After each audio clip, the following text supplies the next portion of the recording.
दोस्तों, हमारे YouTube channel love BSNL में एक बार आपका पुनः स्वागत है। आज के इस वीडियो में हम चर्चा करें उसके पूर्व आपसे अनुरोध है कि यदि आपने अभी तक हमारे चैनल को सब्सक्राइब नहीं किया हो तो कृपया सब्सक्राइब कीजिए और बेल आइकॉन का बटन भी पुश कीजिए। धन्यवाद, शुक्रिया, थैंक यू। नॉन एग्जीक्यूटिव कर्मियों के वेज रिवीजन के लिए जो जॉइंट निगोशिएशन कमेटी की मीटिंग काफ़ी दिनों से लंबित चली आ रही थी, अंततोगत्वा उस मीटिंग के लिए 29 अगस्त को कॉरपोरेट ऑफिस ने 1 सितंबर 2025 को मीटिंग आउट करने के लिए एक नोटिफिकेशन जारी कर दिया है। देखिए, ये है कॉरपोरेट ऑफिस द्वारा जो पत्र जारी किया गया है। 29 अगस्त की इसमें डेट डली हुई है और सब्जेक्ट में लिखा है meeting of the joint committee for wage revision of non executive employees with effect from 1/1/2017 in BSNL rescheduling thereof. ये मीटिंग 1/9/2025 को यानी सोमवार को 3 बजे होगी। ये इस पत्र में स्पष्ट रूप से उल्लेखित किया गया है और इसकी प्रतिलिपि सभी संबंधितों को दी गई है। आपको याद होगा, इसके पूर्व हमने 3 वीडियो पोस्ट किए थे।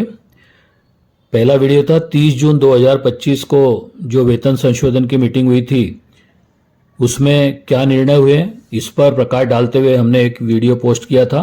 ये देखिए, इसका ये यहाँ पर शीर्षक भी है। 30 जून 2025 की मीटिंग में अगली मीटिंग 14 जुलाई 2025 को करने का निर्णय हुआ था। इस मीटिंग में क्या संभावनाएं हैं वेज रिवीजन को लेकर, इस पर हमने विस्तृत रूप से प्रकाश डालते हुए ये वीडियो पोस्ट किया था। इसके बाद BSNL एम्प्लॉयज़ यूनियन की वेबसाइट से सूचना मिली कि 14 जुलाई 2025 की मीटिंग है वो नहीं हो पाएगी, और क्यों नहीं हो पाएगी इस पर भी हमने पूर्ण जानकारी के साथ में एक वीडियो आपकी जानकारी के लिए प्रस्तुत किया था। यूनियन की ओर से दिए गए सुझावों पर प्रबंधन को निर्णय लेने के लिए कुछ और समय की आवश्यकता थी, इसीलिए ये मीटिंग नहीं हो पाई थी और पोस्टपोन कर दी गई थी।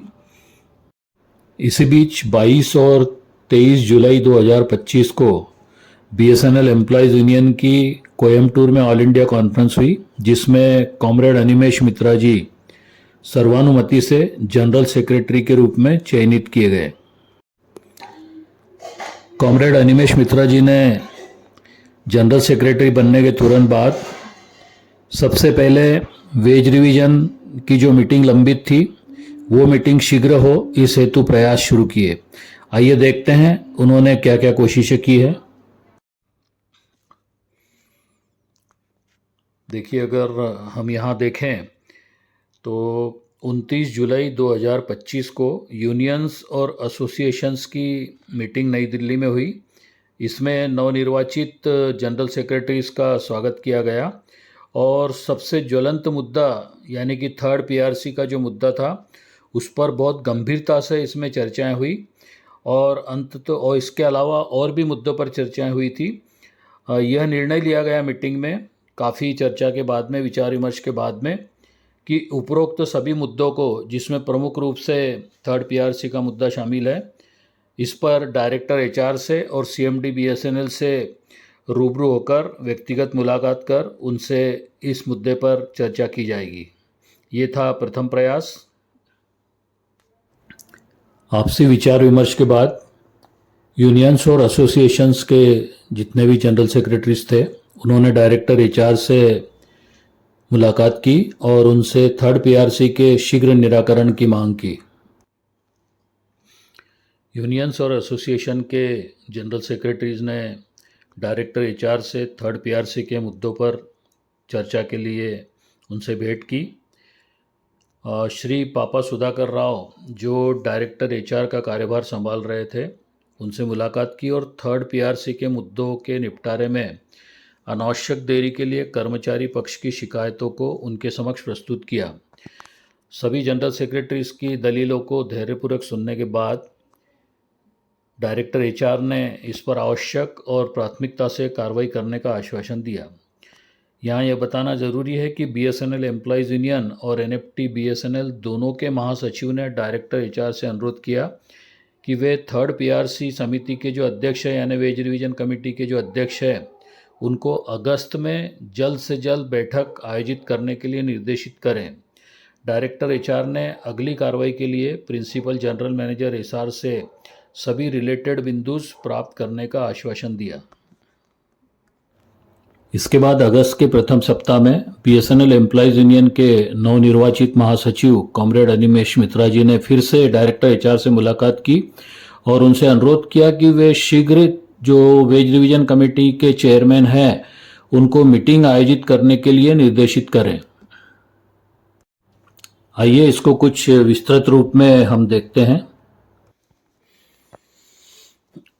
बीएसएनएल एम्प्लॉयज़ यूनियन की वेबसाइट पर 8 अगस्त को जो जानकारी दी गई है उसके अनुसार महासचिव बीएसएनएल एम्प्लॉयज़ यूनियन ने वेतन वार्ता समिति के अध्यक्ष श्री राजीव सोनी जी से मुलाकात की और पीआरसी बैठक आयोजित करने की अगली तिथि घोषित करने का आग्रह किया। अनिमेश मित्रा जी ने वेतन वार्ता समिति के अध्यक्ष श्री राजीव सोनी जी से अगली तिथि घोषित करने का आग्रह किया। उन्होंने इस विषय पर सीएमडी बीएसएनएल के साथ हुई बैठक का सार भी प्रस्तुत किया। जवाब में अध्यक्ष ने पीआरसी के लिए स्थगन और फिटमेंट के बारे में कुछ प्रश्न उठाए थे। चर्चा के दौरान महासचिव ने प्रबंधन से स्थगन की समस्या को दूर करने के लिए 5% फिटमेंट और 4 वेतनमानों के उन्नयन की मांग पर विचार करने का आग्रह किया। अंत में वेतन वार्ता समिति के अध्यक्ष श्री राजीव सोनी जी ने सूचित किया कि कर्मचारी पक्ष की आवश्यक रिपोर्ट सीएमडी बीएसएनएल को पहले ही प्रस्तुत कर दी गई है और बैठक की अगली तिथि निदेशक मानव संसाधन या सीएमडी बीएसएनएल से अनुमोदन प्राप्त करने के बाद सूचित की जा सकती है। कारपोरेट ऑफिस के द्वारा 30 जून 2025 को जो वेज रिवीजन की मीटिंग हुई थी उसके मिनट्स जारी कर दिए गए हैं। आइए उस पर गौर करते हैं। Minutes of meeting held on 30 June 2025 are issued by the corporate office. Let's glance on it. Corporate office द्वारा 30 जून 2025 को जो वेज रिवीजन कमेटी की मीटिंग हुई थी उसके मिनट्स भी 29 अगस्त 2025 को ऑफिशियली जारी कर दिए हैं।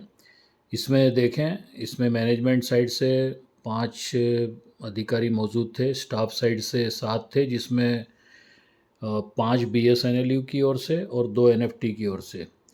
सर्वप्रथम जो फॉर्मेलिटीज़ होती है पूरी होने के बाद में उसमें जो पिछली बार जो मीटिंग में चर्चा हुई थी उसका भी ब्यौरा इसमें दिया गया है।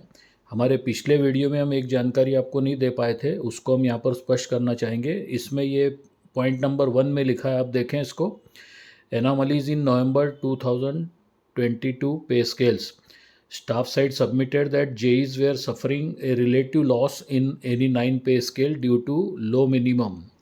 Further, the administrative ministry DOT has advertised for filling up of vacancies of JE cadre wherein minimum basic pay is rupees 35,400, whereas in the current proposal offered by management in November 2022 the minimum basic pay is rupees 31,000 in any 9 scale. तो इसमें यह स्पष्ट किया गया है कि 2022 का जो नवंबर 22 का जो स्केल मैनेजमेंट की ओर से प्रस्तावित किया गया था उसमें जो जेईस का स्केल है यानी जेईस एनी 9 का जो उसमें मिनिमम है वो 31,000 दिया गया है, जबकि जेई कैडर के लिए हमारी जो एडमिनिस्ट्रेटिव मिनिस्ट्री यानी डिपार्टमेंट ऑफ टेलीकम्युनिकेशन उन्होंने जेईस की वैकेंसीज फिलअप करने के लिए एक विज्ञापन निकाला था जिसमें उनकी बेसिक पे की शुरुआत 35,400 से की है। तो जब हमारी एडमिनिस्ट्रेटिव मिनिस्ट्री उसको 35,400 मान रही है तो हम उसको 31,000 कैसे कर सकते हैं। तो ये एक इसमें मुद्दा उठाया गया था यूनियन की ओर से जिसका उल्लेख नहीं हो पाया था। इसके अलावा एनी 3, एनी 8, एनी 9 और एनी 10 ये इसमें पे स्केल में भी सुधार करने की मांग की गई थी, क्योंकि इस स्केल को अगर मैनेजमेंट की तरफ से जो प्रस्तावित स्केल है उसी रूप में मान्य कर लिया जाता है तो स्टैग्नेशन का मसला हल नहीं हो पाएगा, इसलिए ये एक सुधार की मांग की गई थी। फिटमेंट जैसा कि आपको पूर्व में बताया गया है, इसमें पॉइंट नंबर 2 में दिया गया है कि 5% फिटमेंट की हमने मांग की थी और उसके साथ में ये भी हमने जोड़ दिया था कि एग्जीक्यूटिव्स को अगर कुछ अलग से फिटमेंट दिया जाता है या अधिक दिया जाता है तो नॉन एग्जीक्यूटिव के लिए भी वो एप्लीकेबल हो। तीसरी इसमें हमारी ओर से डिमांड थी कि जो हमारा अगला वेज रिवीजन होगा यानी 2027 में जो ड्यू हो जाएगा थर्ड पीआरसी की हम अभी बात कर रहे हैं। जो फोर्थ पीआरसी हमारी है वो 1/1/2027 से ड्यू हो जाएगी। तो अभी हम किसी कारणवश और बीएसएनएल की स्थिति को देखते हुए ये जो अभी स्केल दिए गए हैं, मिनिमम स्केल दिए गए हैं, शॉर्टर पे स्केल दिए गए हैं, उसको स्वीकार कर रहे हैं, लेकिन इसको एक बेंचमार्क नहीं मान लिया जाए अगले वेज रिवीजन के लिए। तो ये एक इसमें डिमांड की गई है। और अंत में इसमें एक बहुत अच्छी चीज़ लिखी है कि staff side further submitted that the above concerns are raised jointly by the two recognized trade unions. It was also conveyed that if these issues are addressed appropriately, the staff side is prepared to sign the wage revision agreement in the upcoming meeting of the joint committee. ये 30 जून की जो चर्चाएं हुई थी उसके minutes में उल्लेखित किया गया है कि स्टाफ साइड की ओर से ये बाकायदा आश्वासित किया गया है कि जो हमारे 3 मुद्दे हमने दिए हैं उस पर अगर प्रबंधन उसका निराकरण कर देता है तो जो भी प्रबंधन की ओर से प्रस्ताव दिया गया है उसको दोनों ही यूनियन उसको मान्य करेगी और आगामी जो जॉइंट कमेटी की जो मीटिंग होगी उसमें हम साइन करने के लिए तैयार हैं। तो ये एक अच्छे सकारात्मक संकेत है और उम्मीद है कि कुछ न कुछ डिसीजन अब 1 जनवरी की मीटिंग में निकलेगा। प्रबंधन से अपेक्षा है कि यूनियन द्वारा जो प्रस्ताव दिए गए थे उसको प्रबंधन की ओर से मान्य किया जाएगा। तो दोस्तों उम्मीदें अभी बरकरार है और 1/9/2025 को क्या होगा बस इसका सभी को बेसब्री से इंतज़ार है। Hopes are still alive friends, let's wait for result of 21 सितंबर meeting. All the best all of you. उम्मीद है आपको ये जानकारी पसंद आई होगी। यदि पसंद आई है तो वीडियो को लाइक कीजिए, कमेंट कीजिए, शेयर कीजिए। अगर आपने सब्सक्राइब नहीं किया हो तो हमारे चैनल को सब्सक्राइब ज़रूर करें।